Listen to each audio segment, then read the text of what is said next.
ദൈവത്താൽ സ്നേഹിക്കപ്പെടുന്ന പ്രിയ ദൈവജനമേ, വീണ്ടും വരാമെന്ന് വാഗ്ദത്തം ചെയ്ത ലോകരക്ഷിതാവായ കർത്താവായ യേശു ക്രിസ്തുവിൻ്റെ അത്ഭുതമേറിയ നാമത്തിൽ ഇവർക്കും സ്നേഹവന്ദനം. നീമതി യേശുവേ എന്ന യൂട്യൂബ് ചാനലിലൂടെ നമുക്ക് ദൈവവചനം കേൾക്കുവാനും ദൈവത്തോട് അടുക്കുവാനും പ്രാർത്ഥിക്കുവാനൊക്കെ ഈ ആയുസ്സിൽ കർത്താവ് നമുക്ക് നൽകുന്ന എല്ലാ അവസരങ്ങൾക്കായി സ്തോത്രം ചെയ്യുകയും അതോടൊപ്പം ഈ അവസരങ്ങളെ നമ്മുടെ ആത്മീയ ജീവിതത്തിൻ്റെ അഭിവൃദ്ധിക്കായി നമുക്ക് പ്രയോജനപ്പെടുത്താം. അതിലേക്കായി ദൈവം നമ്മെ സഹായിക്കട്ടെ. ഇവരെ ഹാർദവമായി ഈ ശുശ്രൂഷയിലേക്ക് സ്വാഗതം ചെയ്തുകൊള്ളുന്നു. നമ്മുടെ ജീവിതത്തിൽ കർത്താവ് എത്രയോ നന്മകൾ ഈ നാളുകൾ നൽകിക്കൊണ്ടിരിക്കുന്നു അല്ലേ? എത്രയോ നന്മകൾ. തീർച്ചയായിട്ടും ദൈവത്തിൽ പ്രത്യാശിക്കുന്ന മക്കളെ ഒരു നാളും ദൈവം കൈവിടുന്നില്ല. നമ്മുടെ പ്രാർത്ഥനകൾക്ക് മറുപടി ലഭിക്കും.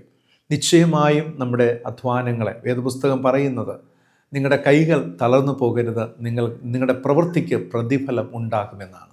നിശ്ചയമായും ദൈവം നിങ്ങളുടെ പ്രവൃത്തിക്ക് പ്രതിഫലം നൽകുക തന്നെ ചെയ്യും. അതുകൊണ്ട് കഠിനമായി പരിശ്രമിക്കുന്നതോടൊപ്പം തന്നെ ജീവിതത്തിൽ നല്ലവണ്ണം പ്രാർത്ഥിക്കുക. ഇന്ന് പ്രാർത്ഥിക്കുന്ന പ്രാർത്ഥനകൾക്ക് വരും ദിനങ്ങളിൽ അത്ഭുതങ്ങളെ കൊണ്ടുവരുവാൻ സാധിക്കും. കഴിഞ്ഞ നാളുകളിലൊക്കെ കണ്ണുനീരോട് കരഞ്ഞ ദിനങ്ങൾ, സങ്കടപ്പെട്ട ദിനങ്ങൾ ഏറെ നമ്മുടെ ജീവിതത്തിൽ ഉണ്ടായിരുന്നു അല്ലേ? അപ്പോൾ അന്ന് പ്രാർത്ഥിച്ച നന്മകൾ ഈ ദിനങ്ങളിലൊക്കെ ദൈവം തന്നുകൊണ്ടിരിക്കുകയാണ്. അതുകൊണ്ട് പ്രാർത്ഥനയിൽ തുടരാം, പരിശ്രമിക്കാം. ദൈവത്തിൻ്റെ ആത്മാവ് നമ്മെ സഹായിക്കട്ടെ. പ്രാർത്ഥനയോടുകൂടെ നമുക്ക് ഇന്നത്തെ ശുശ്രൂഷയിലേക്ക് പ്രവേശിക്കാം. യഹോവ നല്ലവനെന്ന് രുചിച്ചറിവിൻ, അവനെ ശരണം പ്രാപിക്കുന്ന പുരുഷൻ ഭാഗ്യവാൻ. കണ്ണുകളടയ്ക്കാം, ദൈവത്തോട് പ്രാർത്ഥിക്കാം.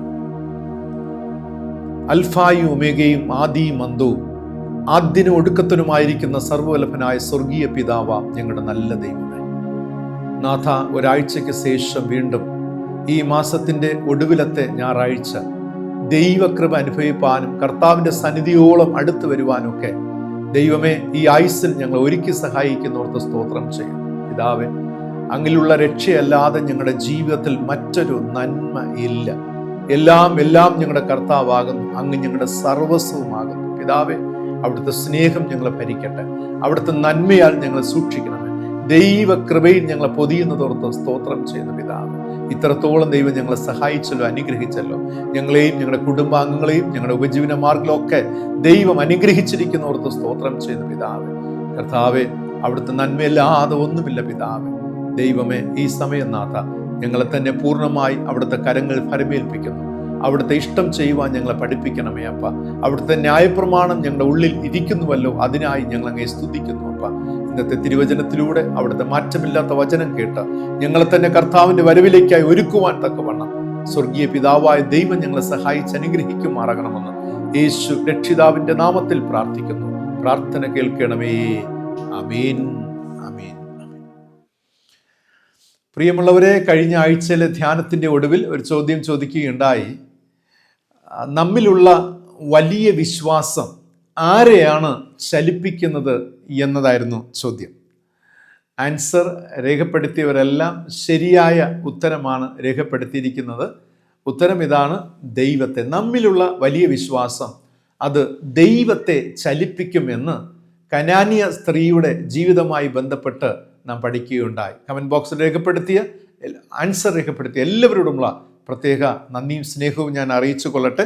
ഇന്നത്തെ ധ്യാനത്തിനായി തിരഞ്ഞെടുത്തിരിക്കുന്ന തിരുവചന വേദഭാഗം മലാഖി പ്രവചന പുസ്തകം 4-ാം അധ്യായം 1 മുതൽ 6 വരെയുള്ള വചനങ്ങളെ ആസ്പദമാക്കി കർത്താവിൻ്റെ ദിവസം വരുന്നു, ഒരുങ്ങുക എന്ന ചിന്താവിഷയമാണ് നാം ഇന്ന് ധ്യാനത്തിനായിട്ട് എടുത്തിരിക്കുന്നത്. 2 ചോദ്യങ്ങളോടുകൂടെയാണ് ഇന്നത്തെ ഈ ധ്യാനം ആരംഭിക്കുവാൻ ഞാൻ ആഗ്രഹിക്കുന്നത്. ഒന്നാമത്തെ ചോദ്യം: യേശു ക്രിസ്തുവിൻ്റെ ഒന്നാമത്തെ ആഗമനം, അതായത് ക്രിസ്തു യേശുവിൻ്റെ ജനനം നിങ്ങളെ അത്ഭുതപ്പെടുത്തിയിട്ടുണ്ടോ എന്നതാണ്. 40 വയസ്സായ ഒരു യുവത്വം കഴിഞ്ഞ ഒരു മനുഷ്യനോട് ഞാൻ ഇപ്രകാരം ഈ ചോദ്യം ചോദിക്കുവാനിടയായി: കർത്താവായ യേശു ക്രിസ്തുവിൻ്റെ ഒന്നാമത്തെ ആഗമനം, ജനനം നിങ്ങളെ അത്ഭുതപ്പെടുത്തിയിട്ടുണ്ടോ? അദ്ദേഹം എനിക്ക് നൽകിയ മറുപടി ഇതാണ്: അച്ഛൻ, ഞാൻ ഒരു കാലഘട്ടത്ത് ഈ ഇടക്കാലം വരെ എനിക്ക് ക്രിസ്തുവിൻ്റെ ജനനം എന്നത് ഒരു അത്ഭുതം തന്നെയായിരുന്നു. എപ്പോഴും അതിനെക്കുറിച്ച് ധ്യാനിക്കുകയും മന്നം ചെയ്യുകയും ഒക്കെ ഞാൻ ചെയ്യുമായിരുന്നു. എന്നാൽ ഒരു പ്രത്യേക കാലഘട്ടത്തിന് ശേഷം, പ്രത്യേകിച്ച് ഈ വർത്തമാന കാലഘട്ടത്തിൽ നടക്കുന്ന ക്രിസ്തു നാമം ധരിച്ചിട്ട് ക്രിസ്തു വിരുദ്ധ പ്രവർത്തനങ്ങൾ, വേദപുസ്തക വിരുദ്ധ പ്രവർത്തനങ്ങൾ ചെയ്യുന്ന ക്രിസ്ത്യാനികളെയും പ്രത്യേകിച്ചും സഭാപ്രസ്ഥാനങ്ങളെ ഒക്കെ നോക്കിക്കാണുമ്പോൾ പലപ്പോഴും ക്രിസ്തുവിന്റെ ജനനം അത്ഭുതമായി തോന്നുന്നില്ല. ഇന്ന് നടക്കുന്ന ഈ ചേഷ്ടകൾ, ഈ പ്രവർത്തികൾ, ക്രിസ്തു വിരുദ്ധ പ്രവർത്തനങ്ങൾ, ക്രിസ്തു വിശ്വാസികളിലെ സംഭവിച്ചിരിക്കുന്ന മലിനതകൾ, ഇതാണ് വളരെ അത്ഭുതമായിട്ട് ഞങ്ങൾക്ക് തോന്നുന്നത്. ശരിയല്ലേ പ്രിയമുള്ളവർ?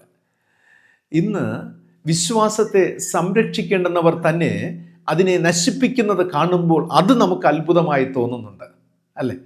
ക്രിസ്തുവിൻ്റെ ജനനത്തിൻ്റെ മഹത്വം, അതിൻ്റെ അത്ഭുതവകമായ ആ ഒരു ചുറ്റുപാടുകൾ നമ്മുടെ ഓർമ്മയിൽ നിന്ന് മാഞ്ഞു തുടങ്ങിയിരിക്കുന്നു, അത് മങ്ങീഭവിച്ചു കൊണ്ടിരിക്കുന്നു എന്ന് വേണം പറയുവാനായിട്ട്. ഈ ചോദ്യം നിങ്ങളോട് തന്നെ ഒന്ന് ചോദിച്ചേ. കർത്താവായ യേശു ക്രിസ്തുവിനെ ആരാധിക്കുവാനും വിശ്വസിക്കുവാനും തുടങ്ങിയിട്ട് കാലങ്ങൾ ഒരുപാടായി കഴിഞ്ഞു, അല്ലെ? ഇന്ന് ഈ കാലഘട്ടത്ത് കർത്താവായ യേശു ക്രിസ്തുവിന്റെ ഒന്നാമത്തെ ആഗമനം, ആ ജനനം എൻ്റെ ജീവിതത്തിൽ എനിക്കൊരു അത്ഭുതമായിട്ട് തോന്നുന്നുണ്ടോ? എൻ്റെ രണ്ടാമത്തെ ചോദ്യം ഇതാണ്. കർത്താവായ യേശു ക്രിസ്തുവിൻ്റെ രണ്ടാമത്തെ ആഗമനം, അതായത് രണ്ടാമത്തെ വരവ്, അത് അത്ഭുതമായിരിക്കും എന്ന് നിങ്ങൾ വിശ്വസിക്കുന്നു? 75 വയസ്സുള്ള ഒരു മനുഷ്യനോട് ഞാൻ ഈ ചോദ്യം ചോദിക്കുവാനിടയായി. അദ്ദേഹം പറഞ്ഞത് ഇപ്രകാരമാണ്. അദ്ദേഹം പറഞ്ഞു, എൻ്റെ അപ്പൻ്റെ കാലം തുടങ്ങി പറയുകയാണ് കർത്താവായ യേശു ക്രിസ്തു വരും വരും, ഇതാ വരുന്നു ഇതാ വരുന്നു, എൻ്റെ ലക്ഷണങ്ങൾ കണ്ടു തുടങ്ങി എന്ന്. പക്ഷെ ഇതുവരെ വന്നില്ല. അപ്പൻ മരിച്ചു. ഇന്ന് എനിക്ക് 75 വയസ്സായി. ഈ കാലഘട്ടം ഒന്നും കർത്താവായ യേശു ക്രിസ്തുവിന്റെ വരവ് കാണുവാൻ കഴിയുന്നില്ല. അതുകൊണ്ട് തന്നെ എനിക്ക് വലിയ അത്ഭുതമൊന്നും തോന്നുന്നില്ല. ഞാനും എൻ്റെ അപ്പനെ പോലെ ഞാൻ ജനിച്ചു, ഞാൻ ഇതാ മരിക്കുവാനായിട്ട് ഒരുക്കത്തോട് കാത്തിരിക്കുകയാണ്. രണ്ടാമത്തെ വരവ് എനിക്ക് അത്ഭുതമായി തോന്നുന്നില്ല. എന്നെ കേൾക്കുന്ന പ്രിയ ദൈവജനമേ, ഈ രണ്ട് ചിന്തകളും, കർത്താവായ യേശു ക്രിസ്തുവിന്റെ ഒന്നാമത്തെ ജനനവും അതുപോലെ ഒന്നാമത്തെ വരവും രണ്ടാമത്തെ ആഗമനവും, ഈ രണ്ട് ആഗമനങ്ങളും നാം എങ്ങനെയാണ് നമ്മുടെ ജീവിതത്തിൽ നോക്കിക്കാണുന്നത്? എങ്ങനെയാണ് നമ്മുടെ ജീവിതത്തിന്റെ അതിന് അനുഭവവേദ്യമാക്കിക്കൊണ്ടിരിക്കുന്നത്?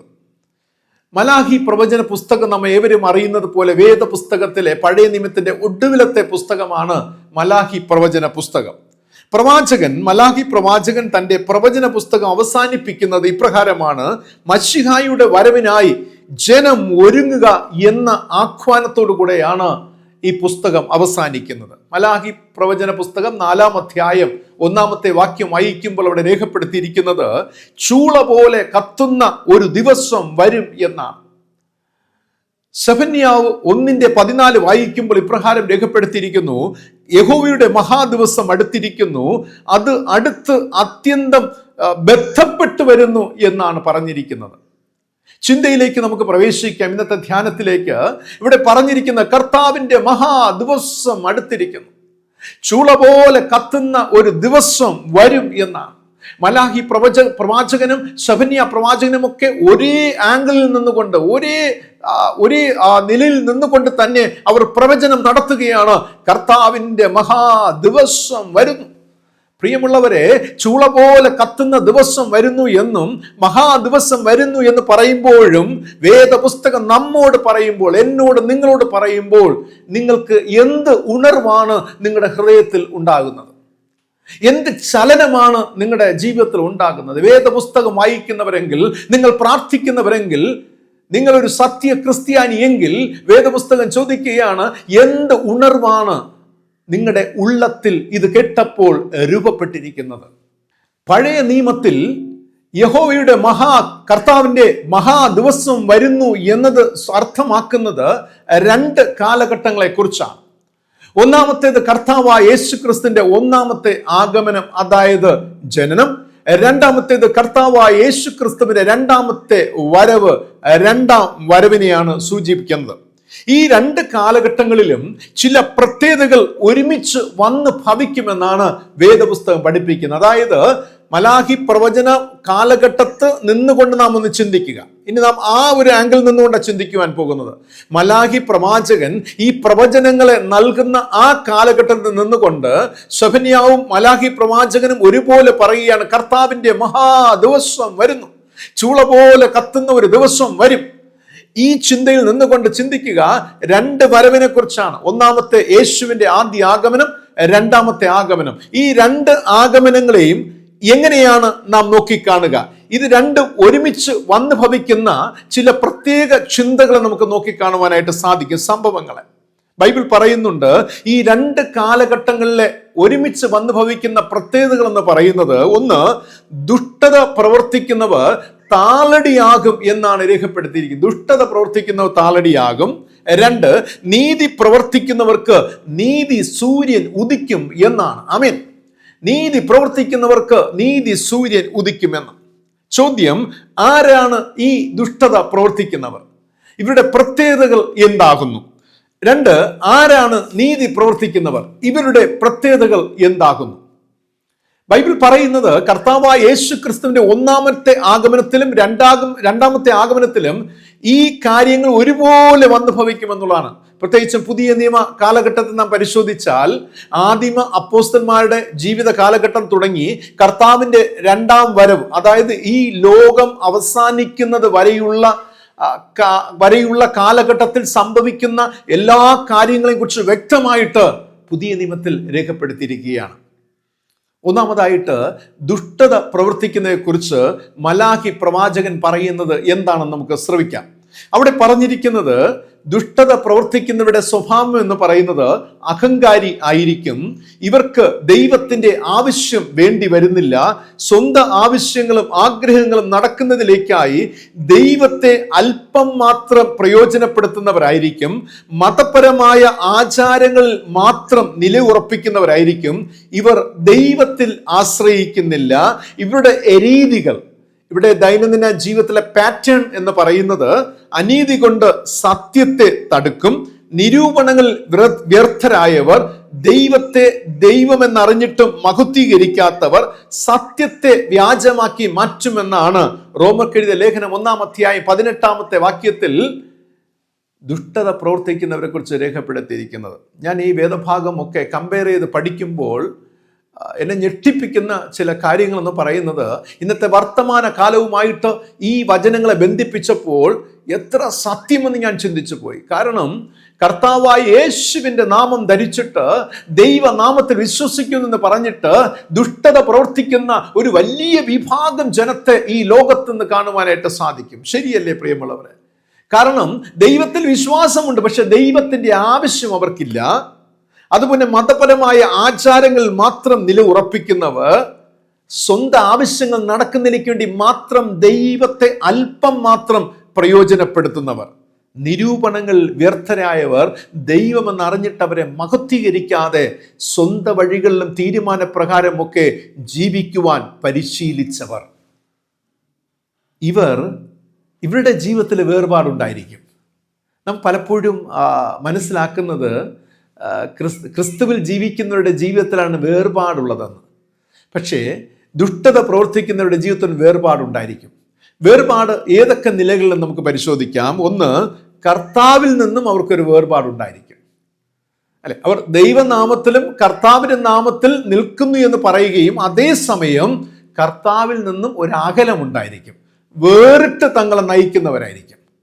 എന്തെങ്കിലും കാര്യങ്ങൾ വരുമ്പോൾ കർത്താവെ എന്ന് വിളിച്ച് ദൈവസന്നിധിയിൽ പോകുമായിരിക്കും. പക്ഷേ അത് കഴിഞ്ഞ് അവർ വേറിട്ട് തങ്ങളെ തന്നെ പേഴ്സണലൈസ് ചെയ്ത് വ്യക്തിപരമായിട്ട് തങ്ങളുടെ സ്വാർത്ഥ ചിന്ത പ്രകാരം, സ്വാർത്ഥ കാര്യങ്ങൾ പ്രകാരം തങ്ങളുടെ ജീവിതത്തെ ക്രമപ്പെടുത്തി മുന്നോട്ട് പോകുന്നവരായിരിക്കും. രണ്ട്, സ്വർഗവുമായുള്ളൊരു വേർപാടുണ്ടായിരിക്കും. സ്വർഗവുമായിട്ട് യാതൊരു കണക്ഷനും അവർക്ക് ഉണ്ടായിരിക്കുകയില്ല. ഈ ലോകത്ത് ജീവിക്കുമ്പോൾ നിത്യത, സ്വർഗം എന്നത് അവിടെ ഒരു കാര്യമേ അല്ല, ഒരു പ്രയോറിറ്റിയേ അല്ല എന്ന അനുഭവത്തിലായിരിക്കും ഇവർ ജീവിക്കുക. മൂന്ന്, ഇവർ സ്നേഹത്തിൽ നിന്നുള്ള വേർപാട് ജീവിക്കുന്നതായിരിക്കും. കാരണം ഇവരുടെ ഉള്ളത്തിൽ സ്നേഹം ഉണ്ടായിരിക്കുകയില്ല. കാരണം ഇവിടെ ഉള്ളിൽ ദൈവമില്ലാത്തത് കൊണ്ട് സ്നേഹം ഉണ്ടായിരിക്കുകയില്ല. വേദപുസ്തകം ദൈവം സ്നേഹമാകുന്നു, സ്നേഹിക്കുന്നവനെല്ലാം ദൈവത്തിൽ നിന്ന് ജനിച്ചിരിക്കുന്നു. ഇവർ ദൈവത്തിൽ നിന്ന് ജനിക്കാത്തത് കൊണ്ട് തന്നെ ഇവരുടെ ഉള്ളിൽ എന്തില്ല? സ്നേഹമില്ലാത്തവരായി മാറ്റപ്പെടുകയാണ്. ചിലരെയൊക്കെ നാം കണ്ടിട്ടില്ലേ? പ്രാർത്ഥിക്കുന്നവരാണ്, ആരാധിക്കുന്നവരാണ്, പ്രസംഗിക്കുന്ന, പക്ഷേ ജീവിതത്തിൽ സ്നേഹമില്ല. ആ യഥാർത്ഥ ലവ് കാണുവാൻ കഴിയുന്നില്ല. കാരണം എന്തുകൊണ്ടെന്നറിയാമോ? ബൈബിൾ പറയുന്നു, ഇവർ ദൈവത്തിൽ നിന്നും ജനിക്കാത്തവർ. ഇവർ അധരങ്ങൾ കൊണ്ട് ദൈവത്തെ ബഹുമാനിക്കുന്നു, ബുദ്ധി കൊണ്ട് ദൈവത്തെക്കുറിച്ച് പറയുന്നു. പക്ഷേ ഹൃദയപൂർവ്വം എന്താണ്? ഇവർ മനഃപൂർവ്വം ദൈവത്തെയും സ്വർഗത്തെയും സ്നേഹത്തെയൊക്കെ വിസ്മരിക്കുന്നു എന്നതാണ്. അതാണ് ഈ വേർപാടിന്റെ അനുഭവത്തിൽ കാണുവാൻ സാധിക്കുന്നത്. ഇവരെക്കുറിച്ച് യോഹന്നാൻ സ്നാപകൻ പറഞ്ഞത് നമുക്ക് ഏവർക്കും പരിചിതമാണല്ലോ. മത്തായി സുവിശേഷം 3-ാം അധ്യായം 7-ാമത്തെ വാക്യത്തിൽ പറഞ്ഞിരിക്കുകയാണ്, ഈ വക പ്രവർത്തിക്കുന്ന ദുഷ്ടപ്രവൃത്തികൾ ചെയ്യുന്നവരെ കുറിച്ച് പറഞ്ഞിരിക്കുകയാണ്, സർപ്പസന്തതികളെ, വരുവാനുള്ള കോപത്തെ ഒഴിഞ്ഞു ഓടിപ്പോകുവാൻ നിങ്ങൾക്ക് ഉപദേശിച്ച് തന്നത് ആർ? വളരെ വ്യക്തമായി ഇവിടെ പറഞ്ഞിരിക്കുകയാണ്. കാരണം ദുഷ്പ്രവൃത്തിക്കാർ വിചാരിക്കുന്നത് തങ്ങൾക്ക് അനർത്ഥമൊന്നും ഭവിക്കുകയില്ല, അഥവാ അനർത്ഥം വരുന്നത് കണ്ടാൽ ഓടി ഒളിക്കും, തങ്ങളുടെ സേഫ് സോണുകളിൽ തങ്ങൾക്ക് രക്ഷപ്പെടുവാൻ സാധിക്കുമെന്നാണ്. അതോടൊപ്പം തന്നെ അനർത്ഥം വരുന്നത് കണ്ടാൽ തങ്ങളുടെ വിഭവങ്ങൾ, സ്വാധീനതകൾ കൊണ്ട് അതൊക്കെ നേരിട്ട് പരിഹരിക്കുവാൻ കഴിയുമെന്നതാണ്. നിങ്ങൾക്ക് മനസ്സിലാകുന്നെന്ന് വിശ്വസിക്കുന്നു. പ്രിയമുള്ളവരെ, ഇങ്ങനെയാണ് ദുഷ്ടത പ്രവർത്തിക്കുന്നവർ ചിന്തിക്കുന്നത്. പക്ഷേ അതിനെ കൗണ്ടർ ചെയ്താണ് ഇവിടെ യോഹന്നാൻ സ്നാപകൻ പറയുന്നത്, സർപ്പസന്തതികളെ, വരുവാനുള്ള കോപത്തെ ഒഴിഞ്ഞു ഓടിപ്പോകുവാൻ നിങ്ങൾക്ക് ഉപദേശിച്ച് തന്നത് ആർ?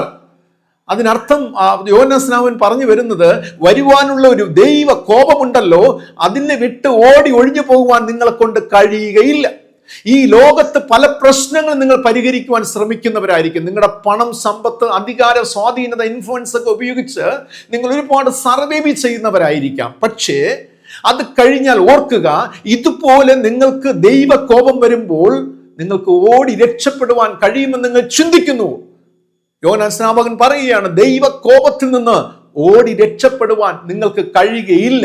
അങ്ങനെ ഓടി രക്ഷപ്പെടുവാൻ കഴിയുമെന്ന് നിങ്ങൾക്ക് ഉപദേശിച്ച് തന്നത് ആർ എന്ന ഒരു വലിയ ചോദ്യത്തോടു കൂടെയാണ് യോഹന്നാൻ സ്നാപകന്റെ പ്രേക്ഷിത പ്രവർത്തനത്തിന് തുടക്കം കുറിക്കുന്നത്. ഗലീല കടൽക്കരയിലും അതിന്റെ പ്രാന്ത പ്രദേശങ്ങൾ, യോർദാൻ നദിക്കരയിലുമൊക്കെ തന്റെ ശുശ്രൂഷകൾക്ക് നേതൃത്വം കൊടുക്കുന്നത്. പ്രിയമുള്ളവരെ, ഇവിടുത്തെ ചിന്ത എന്ന് പറയുന്നത്, ക്രിസ്തുവിൽ വിശ്വസിക്കുന്നു എന്ന് പറയുമ്പോഴും ദുഷ്ടത പ്രവർത്തിക്കുന്ന ഒരു വലിയ ജനക്കൂട്ടം ഈ ലോകത്തിൽ ഉണ്ട് എന്നതാണ്. ഇത് നാം ഒരിക്കലും വിസ്മരിക്കരുത്.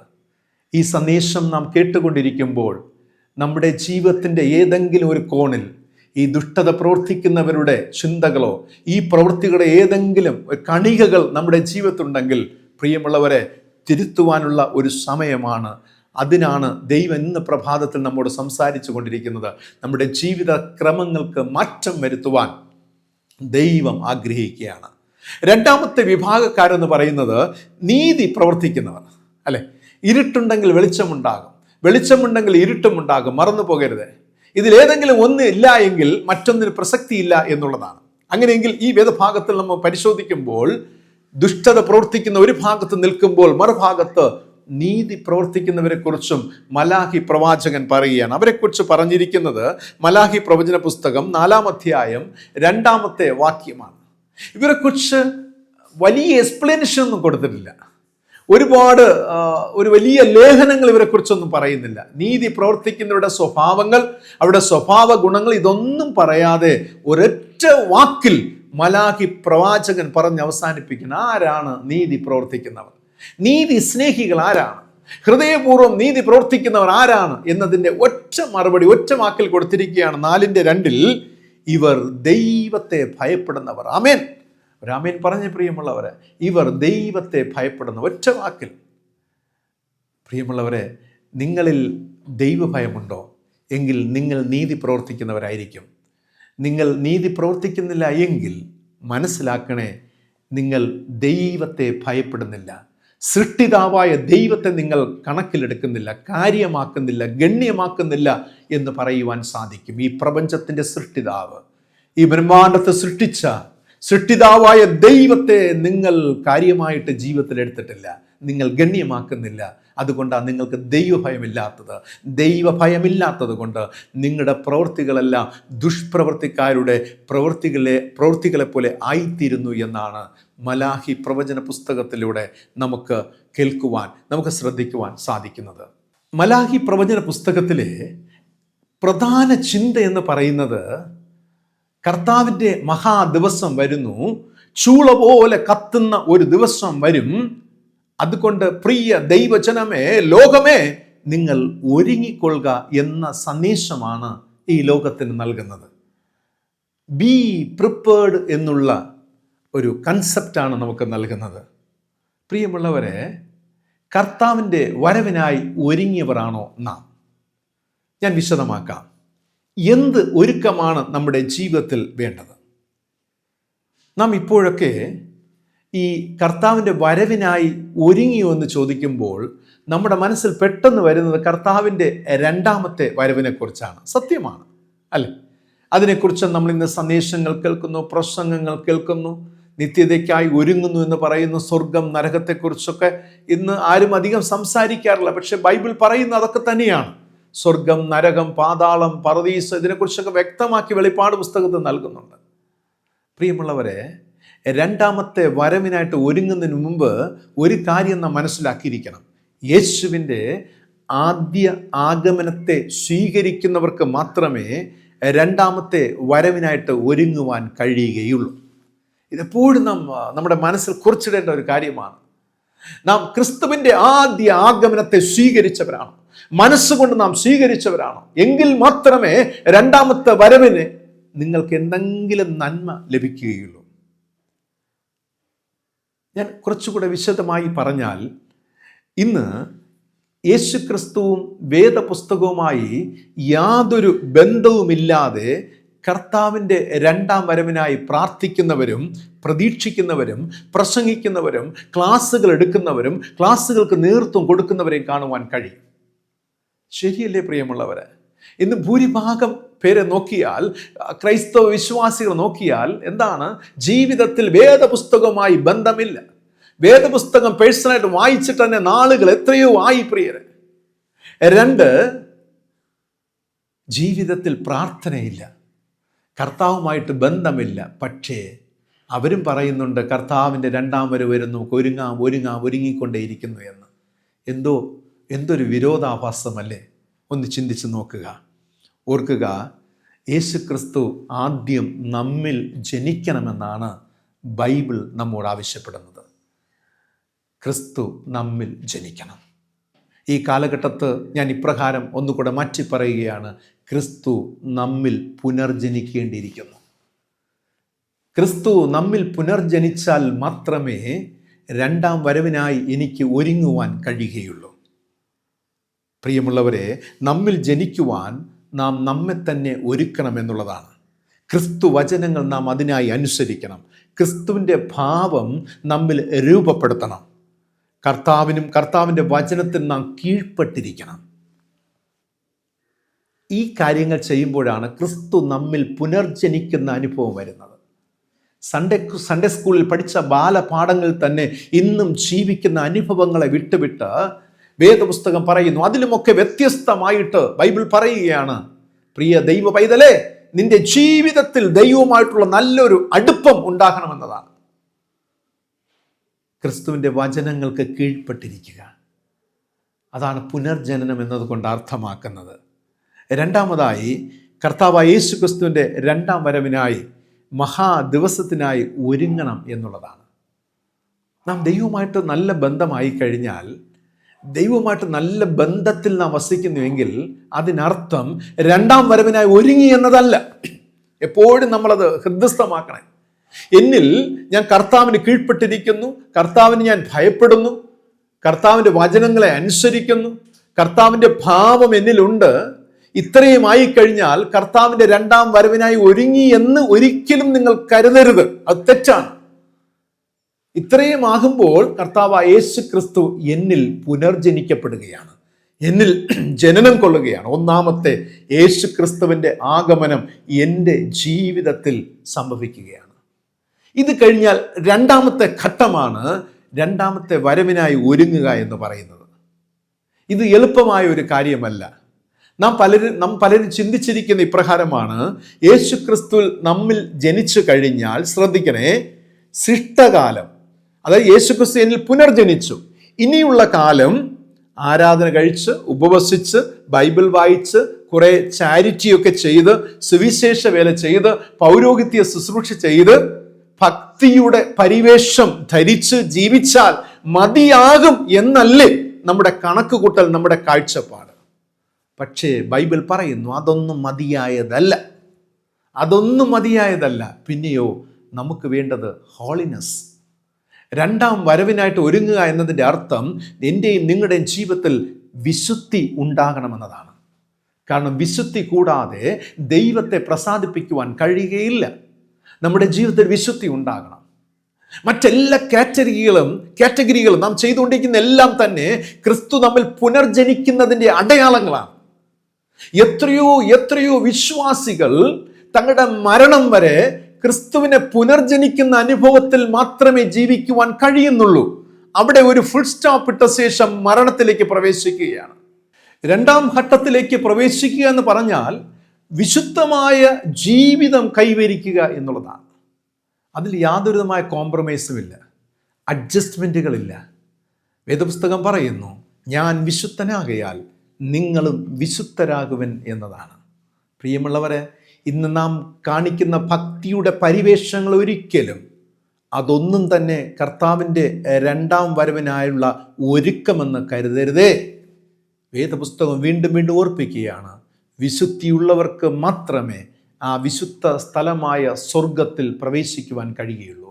നിത്യമായ ജീവിതം കരസ്ഥമാക്കുവാൻ കഴിയുകയുള്ളൂ. നിത്യമായ ജീവിതം കരസ്ഥമാക്കുവാനുള്ള യോഗ്യത വിശുദ്ധിയാകുന്നു എന്നത് മറന്നു പോകരുത്. നാം ഏവരും അറിയുന്ന ഒരു കാര്യമാണ്, സർജറി, നമ്മുടെ ശരീരത്തിൽ എവിടെയെങ്കിലും സർജറി ചെയ്ത് ശസ്ത്രക്രിയ ചെയ്യുമ്പോൾ ആ ശസ്ത്രക്രിയ ചെയ്യുന്ന ഭാഗം എത്രത്തോളം സൂക്ഷ്മമായിട്ട് അതിനെ വൃത്തിയാക്കി ക്ലെൻസ് ചെയ്ത ശേഷം മാത്രമേ, ഒരു ആൻജിയോഗ്രാം ചെയ്യുമ്പോൾ തന്നെ എത്രയധികം ഒരു പ്രൊസീജിയറൊക്കെ അത് വളരെ ഭംഗിയായി ചെയ്ത് അതിനെ വൃത്തിയാക്കി ആ പോർഷൻ, ശരീരത്തിൻ്റെ ആ ഭാഗം വളരെ വളരെ വൃത്തിയാക്കി ശുദ്ധിയാക്കിയതിന് ശേഷം മാത്രമേ സർജറിയിലേക്ക് പ്രവേശിക്കുകയുള്ളൂ. ഇതുപോലെ തന്നെയാണ് പ്രിയമുള്ളവരെ, ആത്മീയ ജീവിതത്തിലും നിത്യതയിലേക്ക് പ്രവേശിക്കണമെങ്കിൽ വിശുദ്ധി പ്രാപിച്ചിരിക്കണം. എന്ത് വില കൊടുത്തും ജീവിതത്തെ വിശുദ്ധീകരിക്കണമെന്നതാണ് ബൈബിൾ നമ്മോട് ആവശ്യപ്പെടുന്നത്. ഹിമാലയ പർവ്വത നിരകളിൽ അതിൻ്റെ താഴ്വരകളിൽ വസിക്കുന്ന ഒരു തരം മൃഗമുണ്ട്. ഹിന്നിപ്പിക്ക് എന്ന് പറയുന്നൊരു മൃഗമാണ്. ഇതിൻ്റെ നിറമെന്ന് പറയുന്നത് വളരെ ശുദ്ധ വെള്ളയായിരിക്കും, വളരെ തൂവെള്ള എന്ന് വേണമെങ്കിൽ പറയാം, തൂവെള്ളയായിരിക്കും. ഈ മൃഗത്തിൻ്റെ പ്രത്യേകത, തൻ്റെ ശരീരത്തെ എപ്പോഴും വൃത്തിയോട് സൂക്ഷിക്കുവാൻ ഇഷ്ടപ്പെടുന്ന മൃഗങ്ങളാണ് ഹിന്നിപ്പിക്ക് എന്ന് പറയുന്നത്. അതിൻ്റെ മനോഹരമായ രോമങ്ങൾ വളരെ ഭംഗിയായിരിക്കും, തൂവെള്ള. അപ്പോൾ എപ്പോഴും ഇതിൻ്റെ ശരീരത്തെ ഇത് വൃത്തിയായി സൂക്ഷിക്കും. ഇത് ഓട്ടത്തിനാണെങ്കിൽ വളരെ വലിയ വേഗതയിൽ ഇതിന് ഓടുവാൻ സാധിക്കും. ഇതിൻ്റെ മാംസം വളരെ രുചികരമാണ്. അതുകൊണ്ട് തന്നെ ഈ മൃഗങ്ങളെ വേട്ടയാടാൻ വരുന്നവർ പലപ്പോഴും ഇതിനെ പിടിക്കുവാൻ ശ്രമിക്കാറുണ്ട്, പക്ഷെ കഴിയത്തില്ല. കാരണം വേഗത്തിൽ ഇത് ഓടിക്കളയും. അതുകൊണ്ട് തന്നെ ഈ മൃഗങ്ങളുടെ ചില പ്രത്യേക സ്വഭാവങ്ങളെ ന്യൂനതയായി കണ്ട് മനസ്സിലാക്കിക്കൊണ്ട് ഈ മൃഗങ്ങളെ വേട്ടയാടാൻ വരുന്നവർ ചെയ്യുന്നത് ഒരു തന്ത്രമുണ്ട്. അതായത് മരത്തിൻ്റെ കൊമ്പുകളിൽ ഈ വേട്ട പിടിക്കാൻ വരുന്നവർ കയറി ഇരുന്നു കൊണ്ട് ഈ മൃഗം സഞ്ചരിക്കുമ്പോൾ, നടന്നു പോകുകയോ ഓടുകയോ ചെയ്യുമ്പോൾ വളരെ മാലിന്യങ്ങൾ നിറഞ്ഞ വെള്ളം, അല്ലെങ്കിൽ മാലിന്യങ്ങൾ ഒട്ടിപ്പിടിക്കുന്ന മാലിന്യങ്ങൾ ഈ മരത്തിൻ്റെ മുകളിൽ നിന്നുകൊണ്ട് ഇതിൻ്റെ ശരീരത്തിൽ ദൂരത്തായിട്ട് സ്പ്രേ ചെയ്യാറുണ്ട്. ഈ സ്പ്രേ ചെയ്യുമ്പോൾ ഈ അശുദ്ധമായ മാലിന്യങ്ങൾ ഇതിൻ്റെ ശരീരത്തിൽ, ഈ രോമങ്ങളിലൊക്കെ ഒട്ടിപ്പിടിക്കും. അപ്പോൾ എപ്പോഴാണോ ഈ മാലിന്യങ്ങൾ തൻ്റെ ശരീരത്തിൽ ഒട്ടിപ്പിടിച്ചിരിക്കുന്നു മനസ്സിലാക്കുന്ന ഹിന്നിപ്പിഗ് വളരെ വേഗത്തിൽ ഓടി ഹിമാലയ സാനുക്കിൻ്റെ താഴ്വരയിലെ മഞ്ഞു പാളികളിൽ പോയി ഇത് ശരീരത്തെ വളരെ ശക്തമായി ഉരസും. കാരണം ഈ അഴുക്ക് കളയുവാനായിട്ട് ശ്രമിക്കും. ഇങ്ങനെ ഉരസി അതിൻ്റെ ശരീരത്തിൻ്റെ സ്കിന്ന് പൊട്ടി രക്തം പുറത്തേക്ക് വീഴും. ഇത് രക്തം വാർന്ന് അവസാനം ഈ മൃഗം അവിടെ മരിച്ചു വീഴും. ഈ സമയത്ത് ഈ വേട്ടക്കാർ പോയി ഈ മൃഗത്തെ എടുത്തുകൊണ്ട് പോയി അവർ ഭക്ഷണം പാകം ചെയ്യാണ്ട് ഉപയോഗിക്കുമെന്നുള്ളതാണ്. ഞാൻ പറഞ്ഞു വന്നത്, പ്രിയമുള്ളവരെ, ഈ ഹിന്നിപ്പിഗ് തൻ്റെ ജീവിതത്തെ ബലിയായി നൽകി, ത്യാഗം നൽകിയും തൻ്റെ ശരീരത്തെ വൃത്തിയോടെ സൂക്ഷിക്കുവാനായിട്ട് അത് പരിശ്രമിക്കുന്നു എന്നുള്ളതാണ്. അങ്ങനെയെങ്കിൽ എന്നെ കേൾക്കുന്ന പ്രിയ ദൈവവൈതലേ, ഞാൻ വീണ്ടും വരും നിങ്ങളെ ചേർത്തുകൊള്ളുവാൻ. ഈ ലോകത്ത് നിങ്ങൾ വിശുദ്ധിയുള്ളവരായിരിക്കണമെന്ന് പറഞ്ഞ കർത്താവായ യേശു ക്രിസ്തുവിൻ്റെ വാക്കുകളെ ജീവിതത്തിൽ എത്രത്തോളം നാം അർത്ഥവത്തായി എടുത്തുകൊണ്ട് നമ്മുടെ ജീവിതത്തെ നാം വിശുദ്ധിയിലേക്ക് നയിക്കണമെന്നുള്ളത് നാം ഓർത്തുകൊള്ളുക പ്രിയമുള്ളവരെ. നൂറ്റാണ്ടുകൾക്ക് മുൻപേ കേൾക്കുന്ന സത്യമല്ലേ ഞാൻ വിശുദ്ധനാകിയാൽ നിങ്ങളും വിശുദ്ധരാകുവിൻ എന്നുള്ള സത്യം. പ്രിയമുള്ളവരെ, വിശുദ്ധി കൂടാതെ, ഞാൻ വീണ്ടും പറയുകയാണ്, ദൈവത്തെ പ്രസാദിപ്പിക്കുവാനോ ദൈവത്തോടൊപ്പം നടക്കുവാനോ ദൈവത്തെ അനുഗമിപ്പാനോ നമുക്ക് കഴിയുന്നതല്ല. വായിക്കൊണ്ട് അതരം കൊണ്ട് നമുക്ക് എന്തും പറയാം, പക്ഷേ ജീവിതത്തിൽ വിശുദ്ധി ഉണ്ടാകണം. വേദപുസ്തകം പറയുന്നു, പ്രവചന പുസ്തകങ്ങൾ പറയുന്നു, കർത്താവിൻ്റെ മഹാദിവസം വരുന്നു, ചൂള പോലെ കത്തുന്ന ഒരു ദിവസം വരും. പ്രിയമുള്ളവരെ, അത് നമുക്ക് നൽകുന്ന ഉറപ്പാണ്. പ്രവചനങ്ങൾ, കർത്താവ് യേശു പറഞ്ഞു, ഞാൻ വീണ്ടും വരും നിങ്ങളെ ചേർത്ത് കൊള്ളുവാൻ. നമ്മൾ എത്ര പേർ ഇതിനെ ശ്രദ്ധയോടെ കൈക്കൊള്ളുന്നു? എത്ര പേർ നമ്മൾ ഒരുങ്ങുന്നു? പ്രിയമുള്ളവരെ, ഈ ലോകവും അതിൻ്റെ മോഹമൊക്കെ ഒഴിഞ്ഞു പോകും. ദൈവ ഇഷ്ടം ചെയ്യുന്നവന് മാത്രമേ, ദൈവത്തെ പ്രസാദിപ്പിക്കുന്ന വ്യക്തിക്ക് മാത്രമേ നിത്യതയിൽ പ്രവേശിക്കുവാൻ കഴിയുകയുള്ളൂ, കർത്താവിൻ്റെ ദിവസത്തിൽ നിൽക്കുവാൻ കഴിയുകയുള്ളൂ. പ്രിയമുള്ളവരെ, ഏത് വിശ്വാസിയാണ്, ഏത് വൈദികനാണ്, ഏത് പാസ്റ്ററാണ് വിശുദ്ധി പ്രാപിക്കുന്നതിന് ജീവൻ യാഗമായി നൽകുന്നത് ഈ കാലഘട്ടത്ത്? നിങ്ങളുടെ ചിന്തയ്ക്കായി വിടുന്നു. പ്രിയരെ, നമ്മിൽ വിശുദ്ധി രൂപപ്പെടട്ടെ. വിശുദ്ധീകരണത്തിലൂടെ കർത്താവിൻ്റെ വരവിനായി നമുക്കൊരുങ്ങാം. നമ്മുടെ ജീവിതത്തെ ഒരുക്കാം, നമ്മുടെ സഭയെ ഒരുക്കാം, നമ്മുടെ കുടുംബത്തെ ഒരുക്കാം. പ്രിയമുള്ളവരെ, കർത്താവിൻ്റെ വരവിനായി ഒരുങ്ങാമോ? കർത്താവായ യേശു ക്രിസ്തു അതിനായി നമ്മിൽ പുനർജനിക്കട്ടെ.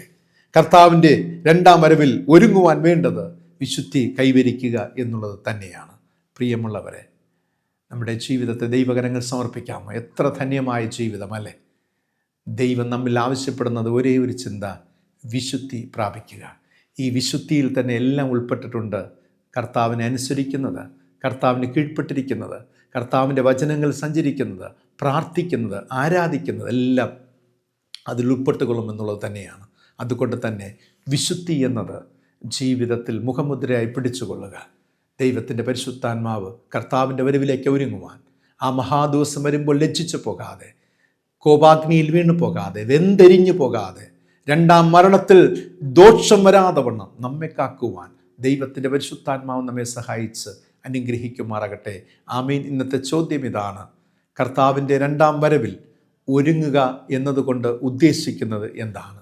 അതായത് എന്തിലൂടെയാണ് നാം ഒരുങ്ങണമെന്നാണ് വേദപുസ്തകം ആവശ്യപ്പെടുന്നത്? നിങ്ങളുടെ ഉത്തരങ്ങൾ കമൻറ്റ് ബോക്സിൽ രേഖപ്പെടുത്തുക. ഈ വചനം നിങ്ങൾക്ക് അനുഗ്രഹമായാൽ മറ്റുള്ളവർക്ക് ഷെയർ ചെയ്യുക. ദൈവത്തിൻ്റെ പരിശുദ്ധാത്മാവ് നമ്മെ സഹായിച്ച് അനുഗ്രഹിക്കുമാറാകട്ടെ. ആമീൻ. കണ്ണുകളടയ്ക്കാം, നമ്മുടെ ദൈവത്തോട് പ്രാർത്ഥിക്കാം.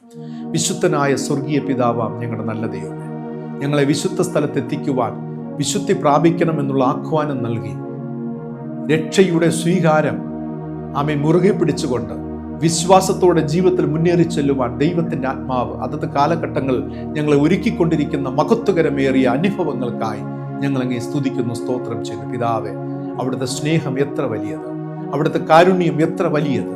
ആ കാരുണ്യത്തിലും സ്നേഹത്തിലും ഞങ്ങൾ വസിക്കുവാൻ ഏറെ ഏറെ ഇഷ്ടപ്പെടുന്നു. പിതാവേ, അവിടുന്ന് ഞങ്ങളോട് മനസ്സലിവുണ്ടാകണമേ. അവിടുത്തെ കൃപ ഞങ്ങളുടെ മേൽ പെരുകട്ടെ. അവിടുത്തെ സാന്നിധ്യത്തിൻ്റെ മറവിൽ മറച്ചു കൊള്ളണമേ. പരിശുദ്ധാത്മാവിൻ്റെ സാന്നിധ്യം കൊണ്ട് നിറയ്ക്കുമാറാകണമെന്ന് പ്രാർത്ഥിക്കുന്നു. ഇന്നയോളം ദൈവം നടത്തി, ഇന്നയോളം ഞങ്ങളെ സഹായിച്ചു, ഇന്നയോളം കർത്താവിൻ്റെ കൃപ ഞങ്ങളെ ഭരിച്ചല്ലോ. നന്ദി പിതാവേ. അന്ത്യത്തോളം ഞങ്ങളെ കാത്തുകൊള്ളണമേ, ഞങ്ങളെ വഴി നടത്തണമേ. ദൈവ സാന്നിധ്യത്തിൽ ആമേൻ ഞങ്ങളെ പൊതിഞ്ഞുകൊള്ളണമെന്ന് പ്രാർത്ഥിക്കുന്നു. പിതാവേ, എന്ത് നഷ്ടപ്പെടുത്തി ഈ ലോകത്ത്, എന്ത് ത്യാഗം ചെയ്തു നിത്യത കൈവശമാക്കുക. കർത്താവിൻ്റെ വരവെങ്കിൽ ലജ്ജിച്ചു പോകാതെ, കോപാഗ്നിയിൽ വീണ് വെന്തെരിഞ്ഞു പോകാതെ ദൈവം ഞങ്ങളുടെ ആത്മാവിനെ സംരക്ഷിക്കുവാൻ ഞങ്ങളെ ഒരുക്കി സഹായിക്കണമെന്ന് പ്രാർത്ഥിക്കുന്നു. ദൈവമായ കർത്താവേ, ഈ വചനം ശ്രവിച്ച് അവിടുത്തെ പ്രിയ മക്കൾക്കായി സ്തോത്രം. അവിടുത്തെ നാമത്തിൽ നിന്റെ മക്കളെ അനുഗ്രഹിച്ച് പ്രാർത്ഥിക്കുന്നു. പിതാവേ, അവിടുത്തെ കൃപ നിന്റെ മക്കളോട് കൂടിയിരിക്കട്ടെ. ബലഹീനതയിൽ ബലം നൽകുന്ന ദൈവത്തിൻ്റെ ആത്മാവ് നിന്റെ മക്കളുടെ ജീവിതത്തിന് ശക്തിയും ബലവും സുഖവും സന്തോഷവും സമാധാനവും ഒക്കെ പ്രദാനം ചെയ്യണമെന്ന് പ്രാർത്ഥിക്കുന്നു. പിതാവേ, അവരുടെ ജീവിതചര്യകൾക്കായി സ്തോത്രം. മാനസിക സമ്മർദ്ദം കൊണ്ട് വിഷമസന്ധിയിലായിരിക്കുന്നവരുണ്ട്. യേശുവിൻ്റെ നാമത്തിൽ അവർക്ക് വേണ്ടി പ്രാർത്ഥിക്കുന്നു. വിഷമതകൾ മാറട്ടെ, സങ്കടങ്ങൾ മാറട്ടെ, ദുഃഖ ദുരിതങ്ങൾ നീങ്ങിപ്പോകട്ടെ. മക്കൾക്ക് വേണ്ടി പ്രാർത്ഥിക്കുന്നവരുണ്ട്. സ്തോത്രം. പ്രത്യേകിച്ച് മക്കൾക്ക് വേണ്ടി ദിനങ്ങൾ കരയുന്ന അമ്മമാരുണ്ട്.